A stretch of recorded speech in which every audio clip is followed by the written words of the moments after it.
آپ علیہ السلام نے فرمایا 100 دفعہ روزانہ سبحان اللہ پڑھ لیا کرو، تمہیں 100 غلام آزاد کرنے کا ثواب ملے۔ سر روزہ اگر آپ توڑ بیٹھیں تو ایک غلام آزاد کرنا پڑتا ہے، تو 100 روزوں سے بھی کے برابر یہ آپ سمجھ لیں۔ 100 دفعہ الحمدللہ پڑھ لیا کرو، تمہیں 100 گھوڑے اللہ کی راہ میں جہاد کے لیے بھیجنے کا ثواب ملے۔ 100 دفعہ اللہ اکبر پڑھ لیا کرو، تمہیں 100 اونٹ اللہ کی راہ میں بھیجنے کا، قربان کرنے کا، نہر کرنے کا ثواب ملے گا۔ 100 اونٹ اور 100 دفعہ لا الہ الا اللہ پڑھ لیا کرو، یہ زمین و آسمان کے درمیان جتنا فاصلہ ہے اس کو ثواب سے بھر دے۔ سر لا الہ الا اللہ کے پھر برابری کون کر سکتا ہے؟ وہ حدیث بطاقہ ہے نا، کاغذ کے پرزے والی حدیث جامع ترمذی میں، کہ ایک شخص کے 99 دفاتر گناہوں کے کھولے جائیں گے اور نامہ مال تل رہا ہوگا، تو اللہ تعالیٰ فرمائے گا میں کسی کے ساتھ ناانصافی نہیں کرتا۔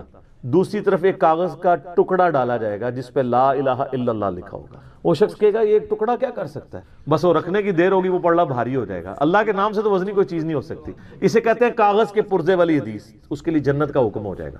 لا الہ الا اللہ کا مقابلہ نہیں ہے۔ تو یہ 4 وظیفے ہیں، سبحان اللہ، الحمدللہ، اللہ اکبر، لا الہ الا اللہ۔ یہ اتنا محبوب وظیفہ ہے کہ جو سنن نبی داؤد میں، جامع ترمذی میں صلاۃ و تسبیح والی حدیث ہے، اس میں 300 دفعہ کون سے کلمات پڑھے جاتے ہیں؟ یہی سبحان اللہ والحمدللہ ولا الہ الا اللہ واللہ اکبر، بس اتنا ہی پڑھنا ہوتا ہے۔ یہ ولا حول ولا قوت الا باللہ کی حدیثیں الگ سے ہیں، لیکن صلاۃ و تسبیح میں اتنا ہی پڑھنا ہوتا ہے، چاروں کلمات۔ حتیٰ کہ صحیح مسلم میں حدیث ہے، نبی علیہ السلام نے فرمایا یہ 4 کلمات مجھے ہر اس چیز سے بڑھ کر محبوب ہیں جن پہ سورج طلوع ہوتا ہے، یعنی دنیا اور جو کچھ دنیا کے اندر ہے اس سے بڑھ کر مجھے یہ چیز محبوب ہے کہ میں یہ 4 کلمات کہہ لوں، سبحان اللہ والحمدللہ ولا الہ الا اللہ واللہ اکبر۔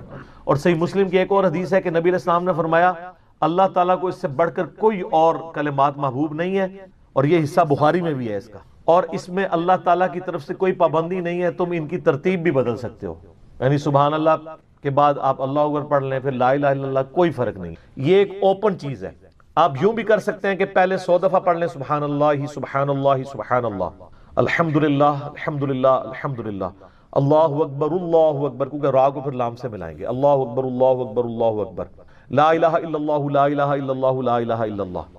اور یوں بھی پڑھ سکتے ہیں، وہ زیادہ بہتر ہے، سبحان اللہ والحمدللہ ولا الہ الا اللہ واللہ اکبر، کیونکہ اکبر پہ وقف کریں گے، ورنہ یہ سبحان اللہ تو الحمدللہ ہی پڑھ نہیں سکتے آپ، کیونکہ الحمدللہ الحمدللہ بنے گا کانٹینیوس، جیسے اللہ اکبر اللہ اکبر اللہ اکبر بنے، تو وقف کرنا پڑے گا سوائے سبحان اللہ کے۔ سبحان اللہ یہ تو پڑھ سکتے ہیں، لیکن الحمدللہ کو الحمدللہ الحمدللہ وقف کرنا پڑے گا۔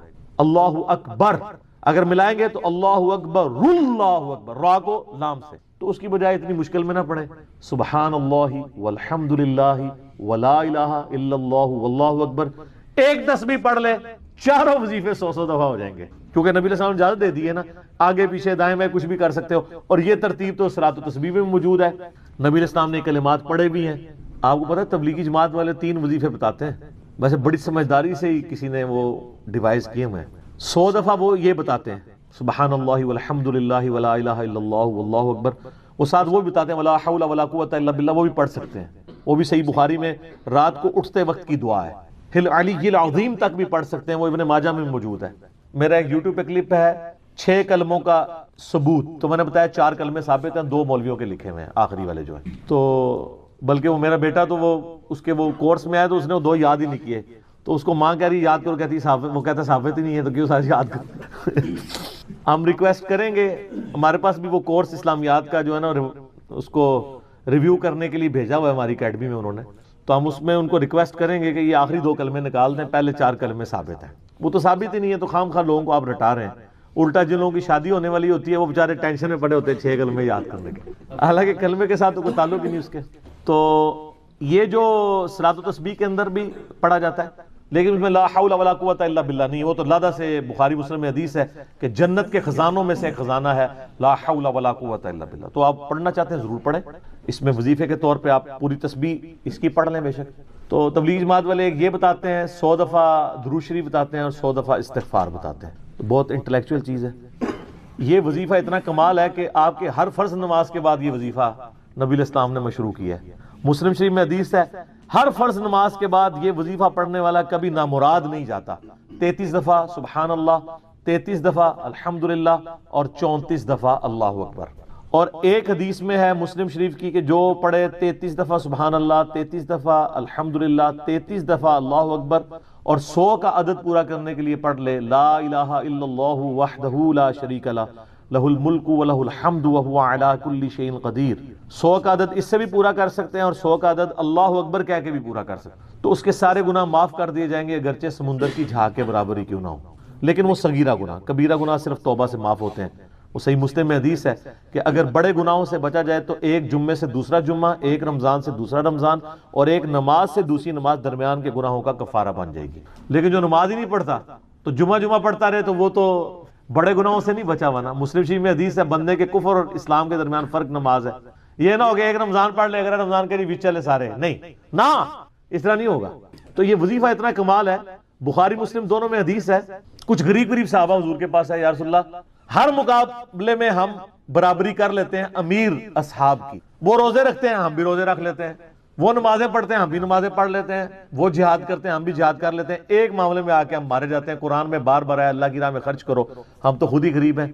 تو آپ ہمیں کوئی اس کا حل تجویز کریں. تو آپ فرمایا میں تمہیں ایک ایسی چیز بتاتا ہوں کہ تم ان کی برابری کر لو گے. تم ہر فرض نماز کے بعد 33 دفعہ سبحان اللہ، 33 دفعہ الحمدللہ، 34 دفعہ اللہ اکبر پڑھ لیا کرو. یہ بخاری مسلم دونوں میں. کچھ دنوں کے بعد پھر وہ حاضر ہوئے، یا رسول اللہ وہ تو امیر صحابہ کو بھی پتہ چل گیا، وہ بھی یہی کچھ پڑھ رہے ہیں. اب ہم کیا کریں؟ تسی تک لو جناب، تسی گرین کارڈ دے تے بلو کارڈ دے چکر پہ ہو، دنیا دے آخرت کے نہیں. صحابہ کرام آخرت کے بلو اور گرین کارڈ کی بات کر. تو نبی علیہ السلام مسکرائے، آپ نے فرمایا ذالک فضل اللہ یؤتی من یشاء، یہ اللہ کا فضل ہے، میں تو اللہ کا فضل نہیں روک سکتا. ٹھیک ہے نا. تو ظاہر گیون سرکمسٹانسز اللہ کے دیے ہوئے ہیں، اس کے اندر آپ بیسٹ پرفارم کرنے کی کوشش کریں. اللہ کے فضل کو تو کوئی روک نہیں لگا سکتا نا. کوئی یہ نہیں کہہ سکتا کہ جی وہ یعنی تیرے ہوتے جنم لیا ہوتا کیوں نہیں ہوا، ہو سکتا ہے ابو جہل ہی ہوتا. تو جس حال میں اللہ نے رکھا ہے اسی کو آپ بہتر سمجھیں. تو اس طرح کی کئی احادیث ہیں جو ان وظیفوں کو سپورٹ. اچھا مسلم شریف میں ایک حدیث میں یہ بھی آیا کہ 10 دفعہ سبحان اللہ، 10 دفعہ الحمدللہ اور 10 دفعہ اللہ اکبر. اگر کسی کے پاس ٹائم تھوڑا ہے نا تو فرض نماز کے بعد یہ بھی پڑھ سکتے. 10 دفعہ بھی وظیفہ یہ والا کیا جا سکتا. ایک بڑی رکت انگیز حدیث ہمارے یوسف بھائی نے اس پہ کلپ بھی بنایا ہے، صفین کی راتوں میں. بخاری مسلم دونوں میں حدیث ہے.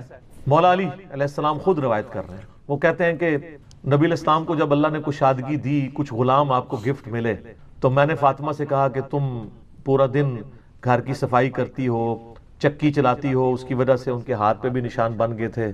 اس طریقے سے سامان اٹھا کے لاتی تھیں تو وہ رسی کے نشان یہاں پڑے ہوئے تھے. تو نبی علیہ السلام سے جا کے جو ہے وہ ایک غلام ڈیمانڈ کر لیتے ہیں جو ہمیں ذرا ہیلپ آؤٹ کر دے گا. جب سب کو مل رہا ہے تو ہمیں بھی مل جائے گا.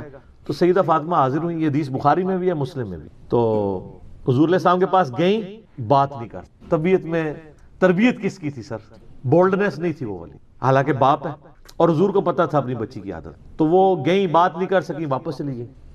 تو حضور علیہ السلام محفل برخاست ہوئی، آپ خود آ گئے. سر وہ حدیث کمال ہے. مولا علی کہتے ہیں میں اور فاطمہ ایک چادر میں لیٹے ہوئے تھے اور نبی علیہ السلام ہمارے گھر میں آئے اور پاؤں کی جانب سے نبی علیہ السلام ہمارے بستر میں داخل ہوئے، حتیٰ کہ آپ کے پاؤں کی ٹھنڈک ہم نے اپنے سینے پہ محسوس کی. یعنی حضور علیہ السلام نے پاؤں کی جانب سے اپنے پاؤں انٹر کیے اور وہ پاؤں سیدہ فاطمہ اور مولا علی کے سینے تک پہنچ گئے تو انہوں نے ان کو سینے سے لگا لیا. سر یہ فرینکنس کسی صحابی کو نصیب ہو سکتی ہے؟ تو آپ نے فرمایا وہ فاطمہ تم آئی تھی، کوئی کام تھا؟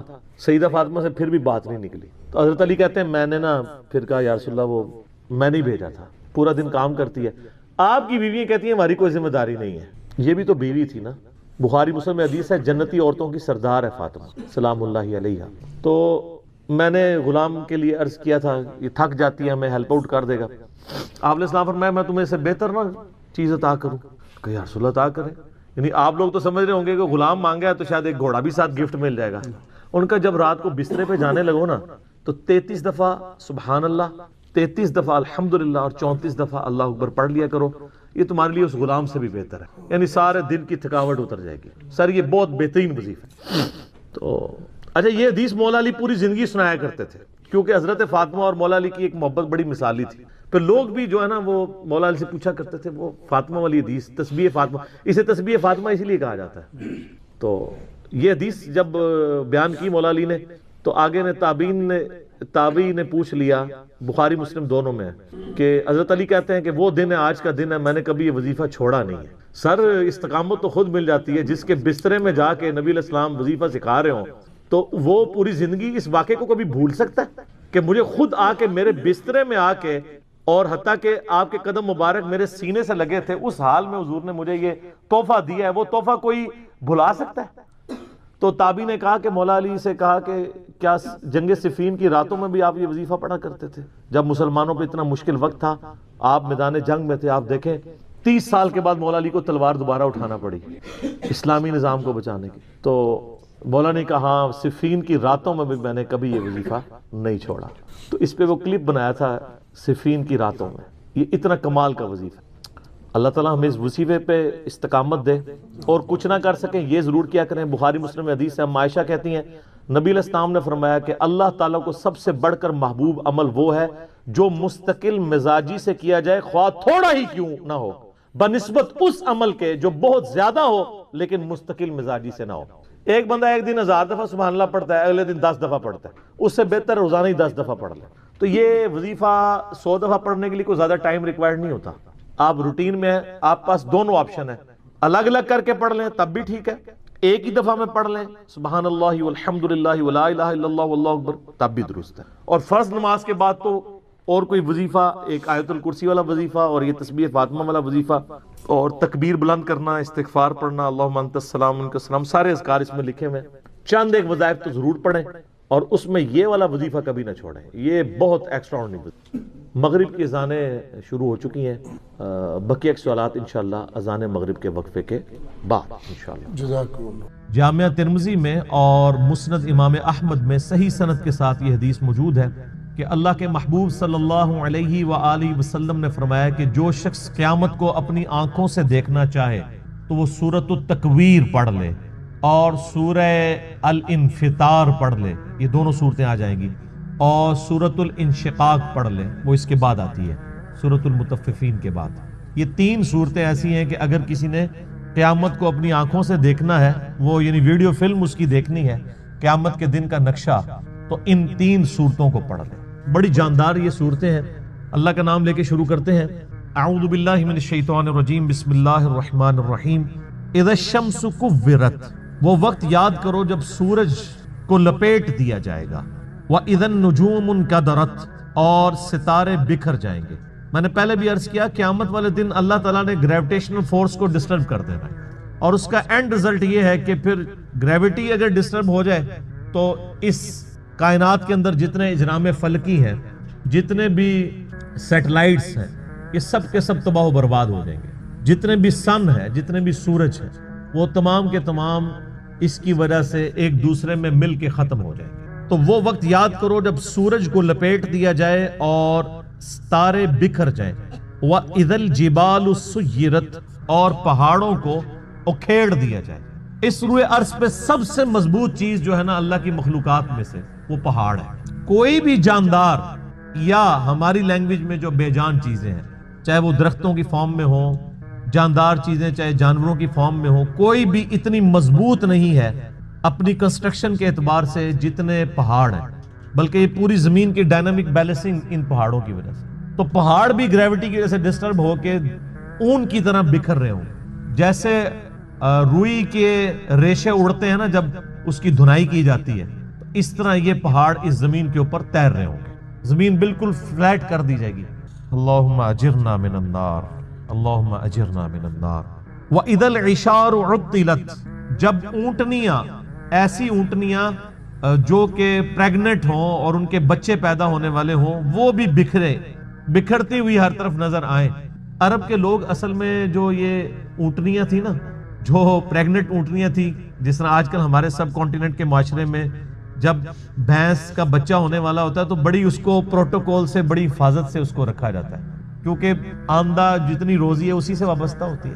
تو عرب کے لوگوں میں اونٹ کی بڑی اہمیت تھی.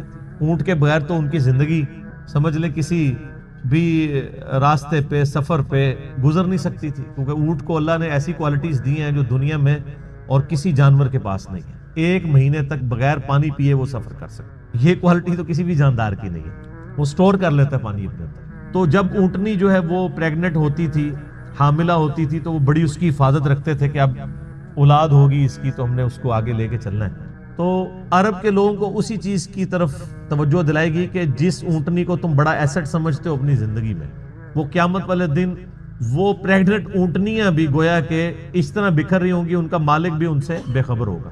اونٹنیاں کیا، سورہ الحج کے شروع میں آیا کہ جو ماں ہے وہ بھی اپنے بچے کو بھول جائے گی، ہر چیز، ہر انسان نشے کی حالت میں دکھائی دیتا ہوگا، حالانکہ وہ نشے میں نہیں ہوگا بلکہ اللہ کا عذاب شدید ہوگا۔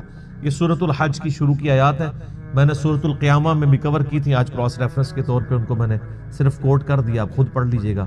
وَإِذَا الْوُحُوشُ حُشِرَتْ، جب سارے وحشی جانور بھی یکجا کر دیے جائیں گے، یعنی اللہ کا ایسا خوف ہوگا کہ وحشی جانور بھی سہمے میں ہوں گے۔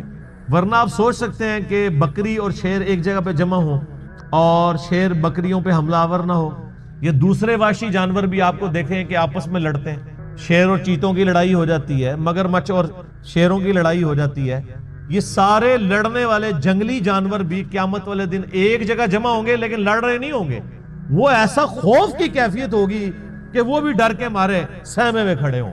انسانوں کی بھی کیا حالت ہونی ہے، تو وہ وحشی جانور بھی، کیونکہ قیامت دن ان کو بھی زندہ کیا جائے گا۔ صحیح مسلم میں حدیث ہے کہ قیامت والے دن اللہ تعالیٰ ایک سینگ والی بکری اور ایک بغیر سینگ والی بکری، جس نے دنیا میں آپس میں لڑائی کی اور سینگ والی بکری نے بغیر سینگ والی بکری کو سینگ مارا، تو اللہ تعالیٰ قیامت والے دن، صحیح مسلم کی حدیث ہے، دونوں کو زندہ کرے گا اور بغیر سینگ والی بکری کو سینگ دیے جائیں گے اور سینگ والی کے سینگ چھین لیے جائیں گے کہ آج تم اپنا بدلہ اتارو۔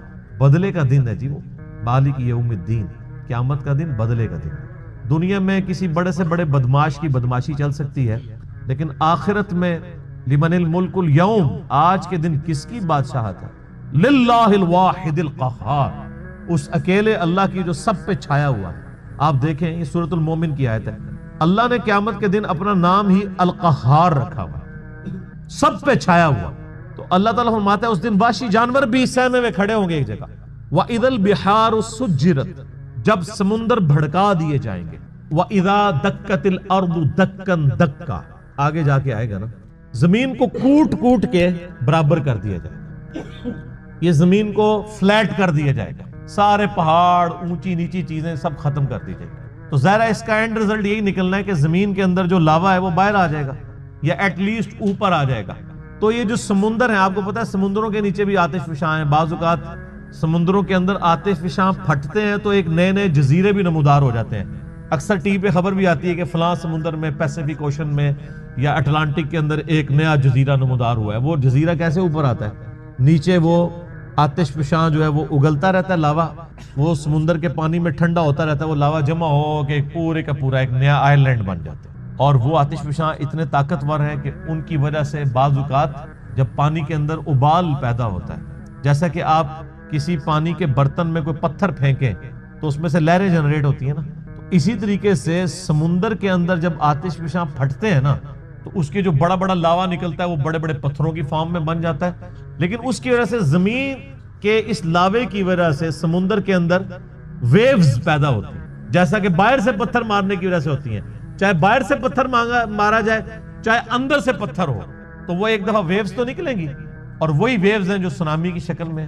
اور آپ جا کے ذرا یوٹیوب پہ ویڈیوز دیکھ لیں، ایک ایک سونامی آتا ہے تو لاکھوں لوگوں کی زندگی اور کروڑوں کی اور اربوں ڈالرز کی جو کنسٹرکشنز ہیں ان کو ختم کر دیتا ہے۔ تو قیامت والے دن بھی یہی ہونا ہے کہ وہ لاوا جب اگلا جائے گا تو یہ جو بڑے بڑے سمندر ہیں یہ سمجھیں کہ دیگیں بن جائیں گی، جیسے دیگ آپ آگ کے اوپر چڑھا دیں۔ اب یہ سارے سمندروں کے نیچے جب یہ آگ سلگ رہی ہوگی تو وہ نقشہ وَإِذَا الْبِحَارُ سُجِّرَتْ، جب سمندر بھڑکا دیے جائیں گے۔ ظاہر سمندر کے اندر آگ لگ جائے گی، کیسے؟ سمندروں کے نیچے وہ آتش فشاں کی دیگیں ہوں گی تو یہ سمندر کے پانی بھی گرمائش کی وجہ سے ابل رہے ہوں گے۔ اللہم اجرنا من اللہ۔ سر انسان کی جائے پناہ کیا ہوگی پھر؟ تو خوش نصیب تو وہ لوگ ہیں جن کو اللہ کے عرش کا سایہ نصیب ہوگا۔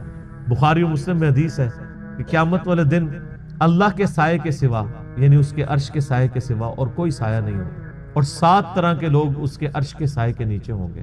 ان میں سے ایک شخص وہ ہے جس نے جوانی میں توبہ کر در جوانی توبہ کردن شیوائے پیغمبری. یہ پیغمبروں کا طریقہ ہے جوانی میں توبہ کر. بوڑھا ہو کے تو شیر بھی شکار کرنا چھوڑ دیتا ہے. لن تنالوا البر حتى تنفقوا مما تحبون. تم کبھی بھی نیکی کا اعلیٰ درجہ حاصل نہیں کر سکتے جب تک کہ اپنی پسندیدہ چیز اپنے رب کو نہ دے دو.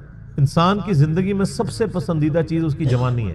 جو جوانی اپنے رب کو دے دے تو ظاہر ہے وہ پھر اس چیز کا حقدار ہے کہ اسے اللہ کے عرش کا سایہ نصیب ہو. اس کے علاوہ بھی اور لوگ ہیں. اگر آپ نے وہ حدیث ڈیٹیل سے پڑھنی ہے تو وہ حدیث بخاری مسلم دونوں میں ہے. آپ مشکات کی پہلی جلد میں کتاب المساجد چیپٹر میں چلے جائیں تو یہ آپ کو شروع میں یہ حدیث مل جائے گی, کیونکہ اس میں ایک وہ شخص بھی ہے جس کا دل مسجد میں اٹک رہا ہو, اسی لیے وہ مساجد والے چیپٹر میں لے کے آئے ہیں مشکات والے وہاں. تو اللہ تعالیٰ فرماتا ہے اس دن سمندر بھڑکا دیے جائیں گے. وَإِذَا النُّفُوسُ زُوِّجَتْ. اور جب جانوں کو جوڑ دیا جائے گا, یعنی مطلب روح اور جسم کا تعلق قائم کر کے مردوں کو قبروں سے نکال دیا جائے. وَإِذَا الْمَوْعُودَةُ سُئِلَتْ. اور جب کہ اس زندہ بچی سے پوچھا جائے گا جسے زندہ دفنا دیا تھا اس کے ماں باپ.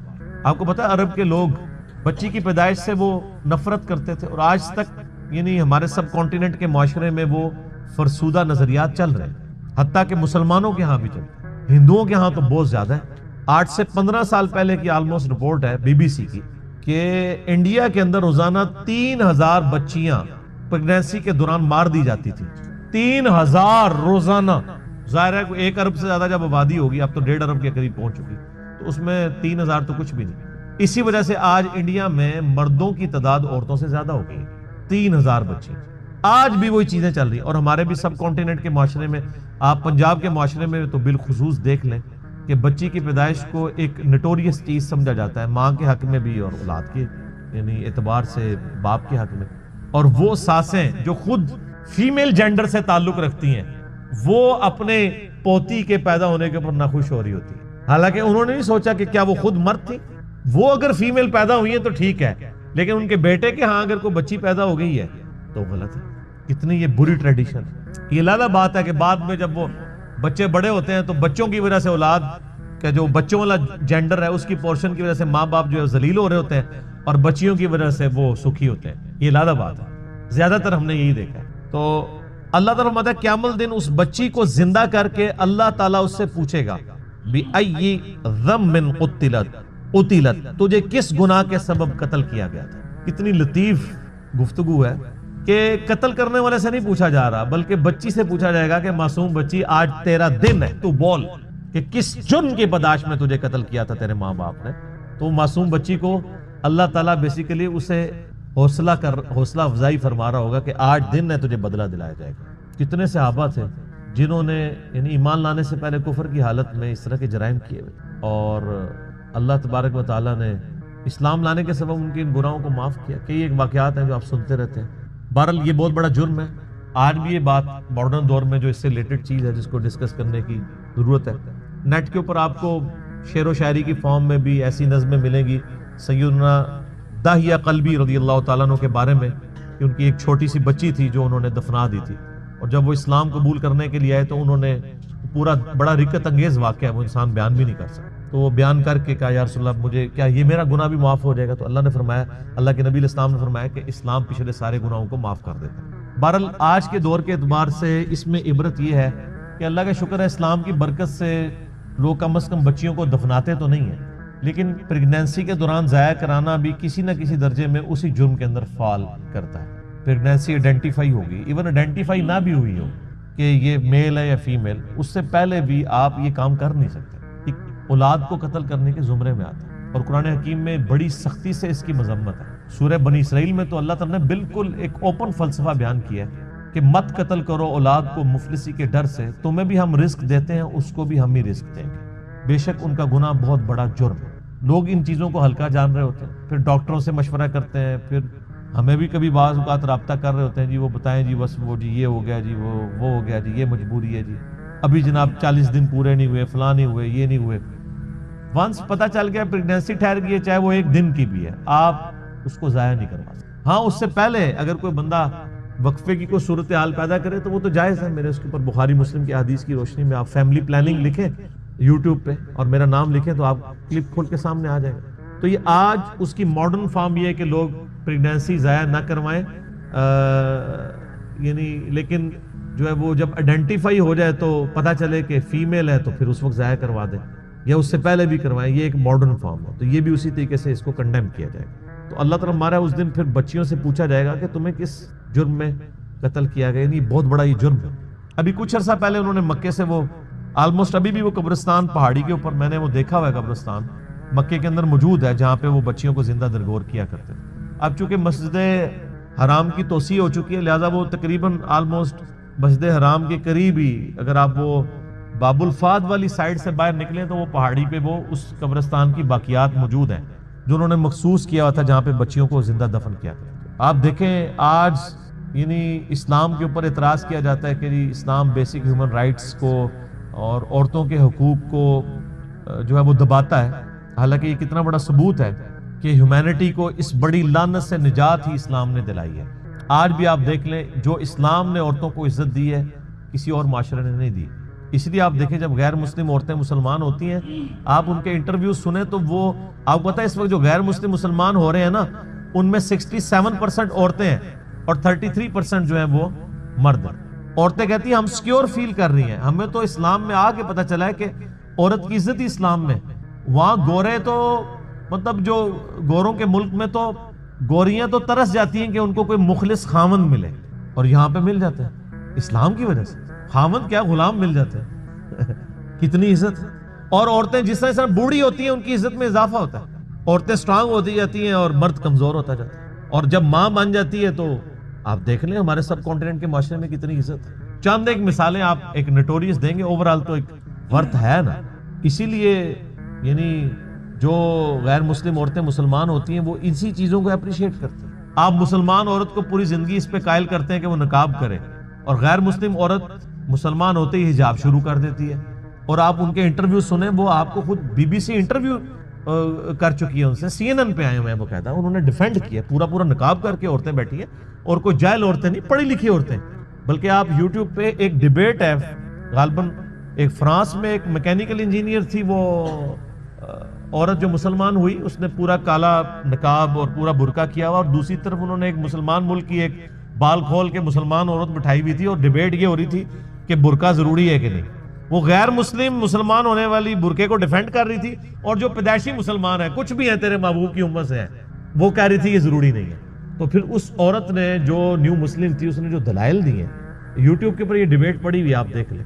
تو اس نے کہا میں نے تو اسلام میں آ کے اسلام کی خوبصورتی دیکھی ہے کہ عورت کی عزت ہے، ورنہ ہم جب اس طرح ہی پھرتی تھی تو ہمیں ہر کوئی کموڈٹی کے طور پہ دیکھتا تھا.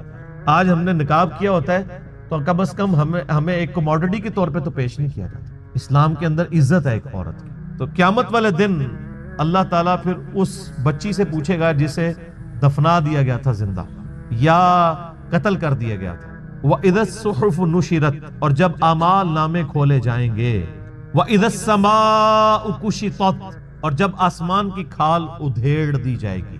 اس کا ایک معنی یہ بھی ہو سکتا ہے کہ آسمان بھی پھٹ جائے گا اور اوپر کی مخلوقات بھی انسانوں کو نظر آنا شروع ہو جائیں گی. اور یہ کھال ادھیڑنے کا ذکر سورہ رحمان میں بھی ہے کہ قیامت والے دن آسمان بالکل سرخ ہو جائے گا. جیسے آپ کسی جانور کی کھال ادھیڑیں تو اندر سے سرخ گوشت نکلتا ہے، اللہ کے غضب کی وجہ سے وہ سرخ نظر آ رہا ہوگا. وَإِذَا الْجَحِيمُ سُعِّرَتْ، اور جب جہنم دہکا دی جائے گی. جہنم ابھی بھی موجود ہے لیکن اس وقت ذرا اسے پھر مزید دہکایا جائے گا تاکہ بلکہ وہ تو جوش مار رہی ہوگی مجرمین کے لیے، قرآن میں آتا ہے. اور جب مجرم پھینکے جائیں گے وہ کہے گی حل من مزید، اور بھی ہے تو میرے اندر داخل کیا جائے. اللہم اجرنا من النار، آمین. وَإِذَا الْجَنَّةُ أُزْلِفَتْ، اور جب جنت قریب کر دی جائے گی. یعنی وہیں پہ جن لوگوں نے دنیا میں اچھے کام کیے ہیں ان کی حوصلہ افزائی شروع ہو جائے گی. جنت بھی آ جائے گی، حاضر کر دی جائے گی، اور دوزخ بھی. عَلِمَتْ نَفْسٌ مَا أَحْضَرَتْ، یہ 13 آیات کے بعد اصل میں کانٹے کی بات کی گئی ہے کہ یہ سب کچھ باتیں کیوں ہو رہی ہیں. عَلِمَتْ نَفْسٌ مَا أَحْضَرَتْ، ہر نفس جان لے گا، اپنے سامنے پائے گا جو کچھ اس نے اللہ کے پاس بھیجا تھا وہ حاضر کر دیا جائے گا. کسی نے دنیا میں نافرمانی کی تھی تو اس کا نام اعمال اس طرح کا سامنے آ جائے گا، اور جس نے دنیا میں ڈرتے ہوئے اللہ کے تابع فرمان بن کے اطاعت اختیار کی تھی، اس کے پیغمبروں کی پیروی کی تھی، اس کا نامہ اعمال بھی لا کے سامنے کر دیا۔ تو ظاہر نامہ اعمال جب سامنے آئے گا تو پھر انسان اپنے اوپر خود ہی گواہ ہوگا۔ تو سورہ بنی اسرائیل میں آتا ہے کہ جب انسان کا نامہ اعمال سامنے رکھا جائے گا تو وہ اللہ تعالیٰ فرمائے گا آج تو اپنا حساب کرنے کو خود ہی کافی ہے، خود ہی اپنا حساب کر۔ اس لیے آپ دیکھ لیں یہ جو اخلاقی حص جو اللہ نے انسان کے اندر رکھی ہے کتنی ایکسٹرا آرڈنری ہے کہ آج بھی دنیا کا بدکار سے بدکار شخص بھی، خواہ کو کسی مذہب سے تعلق رکھتا ہو یا ایون مذہب سے تعلق نہ بھی رکھتا ہو، اس سے بھی اگر پوچھیں نا کہ جھوٹ بولنا اچھا کام ہے یا سچ بولنا، تو دنیا کا سب سے بڑا جھوٹا بھی کہے گا کہ سچ ہی بولنا چاہیے، کیونکہ اخلاقی حص ہے۔ کسی کے ساتھ دھوکہ دہی کرنا یہ اچھا کام ہے یا کسی کے ساتھ حسن سلوک سے پیش آنا یہ اچھا ہے؟ وہ کہے گا جی دھوکہ دہی دینا جو برا ہے، حسن سلوک سے پیش آنا چاہیے۔ کسی کے ساتھ ظلم کرنا اچھا ہے یا کسی کی خیر خواہی کرنا؟ یہ اللہ نے ہماری انسٹنکٹ کے اندر یہ ساری کی ساری کوالٹیز رکھتی ہیں۔ فَأَلْهَمَهَا فُجُورَهَا وَتَقْوَاهَا، برائی اور اچھائی کا مادہ اندر۔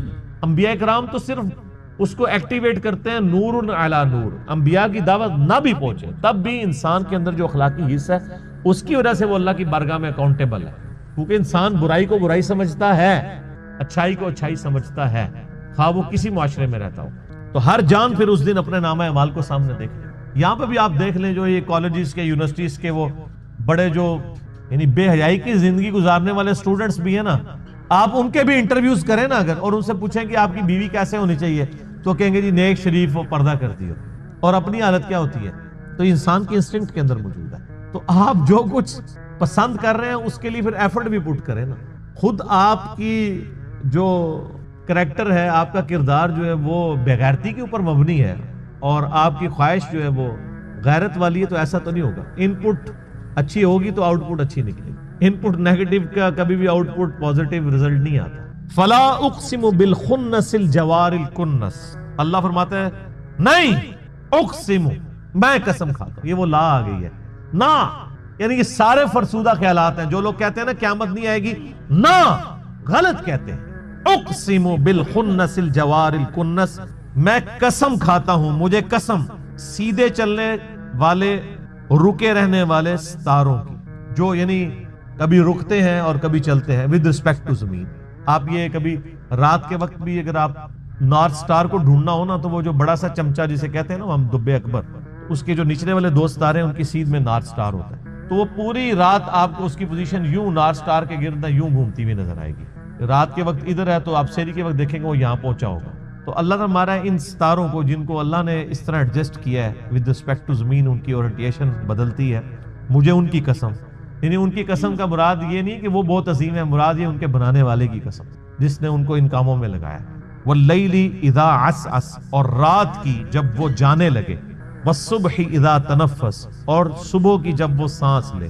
صبح بھی تو سانس لیتی ہے نا، صبح کا وقت آتا ہے تو آپ دیکھیں کہ ایسے جیسے ایک شخص کی سانس آپ فیل کرتے ہیں اس کی زندگی کی علامت۔ رات کو بالکل سناٹا چھایا ہوتا ہے، جب رات جانے لگتی ہے صبح آتی ہے تو گویا یہ صبح سانس لے رہی ہوتی ہے، چرند پرندوں کی آوازیں آنا شروع ہوتی ہیں، پھر آہستہ آہستہ گہما گہمی ہونا شروع ہوتی ہے، اور اس طریقے سے جیسے انسان بھی جب صبح اٹھتا ہے تو ہلکی سی انگڑائی لیتا ہے، کرتے کرتے وہ پھر اٹھ جاتا ہے۔ صبح کے وقت جب وہ سانس لے، اِنَّهُ لَقَوْلُ رَسُولٍ کریم، بے شک یہ جو قرآن ہے یہ قول ہے ایک عزت والے رسول کا۔